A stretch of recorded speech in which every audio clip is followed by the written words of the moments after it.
And we start with some breaking news now. Across the country, United Airlines flights have been canceled, put on a ground stop is, I suppose, the official description. Our correspondent Sarah Williamson is following the story, and she has the latest. Sarah. Well, Bob, there has been an update. I've just got word that the ground stop has actually been lifted from United Airlines. They did stop, though, for a number of hours, or half an hour, I should say, due to what they're calling a computer failure. And this was according to the FAA. All planes in the air would have been able to land, but none were allowed to take off as of 1:10 p.m. Eastern Standard Time. And now they are allowed to leave again. The FAA Air Traffic Control System Command Center issued an advisory saying that United Airlines and its subsidiaries are unable to contact their dispatch through normal means.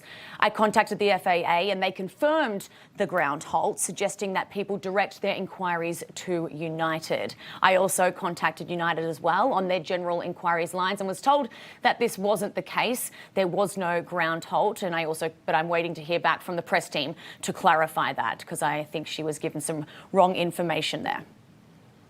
Yeah, very good, Sarah. So essentially, is it all over now, back to normal, or they're taking steps to get back to normal? We can't hear Sarah. Can we put her mic back on? Go ahead, Sarah. From the information that I can see now, it says the ground halt has been lifted. Okay. So this is developing. Obviously, I can bring you more information as it does go on. But yeah, it does look like it is back up and running for United Airlines. All right, very good. Thank you for the report, Sarah Williamson. It certainly is difficult to try to travel anywhere nowadays. Joining us now to discuss is former New York State Homeland Security Advisor Michael Balboni. Michael, thank you so much for coming on. So just how dangerous is this for people who are up in the air, trying to land, trying to travel? Should they be concerned today? So cybersecurity is obviously top of mind, just below the physical safety on any type of airline, obviously. And what this means in our interconnected world, where all the data that is given, whether it is what the plane fuel requirements are, what the weight load is, what the runway clearances are, the weather, all the different things. Obviously, the traffic control is incredibly important, and that's all based upon data and communications. So whenever you have a report that there's a concern about the communications capability within an airline, it is always a major concern.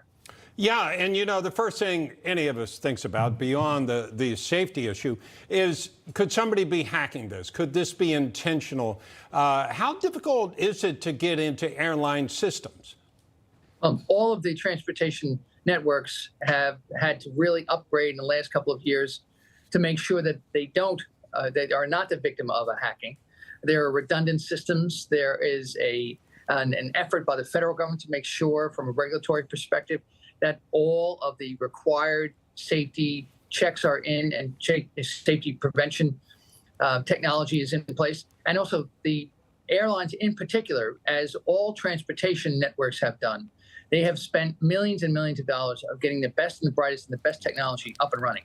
Having said that, as the world continues to evolve towards a cyber-based society, these types of attack are going to be more and more. If you go onto the dark web, and the people out there are looking for ways to attack continuously. So this is a constant threat. Yeah, it's a constant threat. We don't know that that's what happened here, obviously. But 1:10 p.m., there was a ground stop at United Airlines nationwide. No planes could take off, even though others in flight could land. But that's been lifted, and we continue to follow the story. Michael Balboni, thank you so much for your help, sir. Thank you.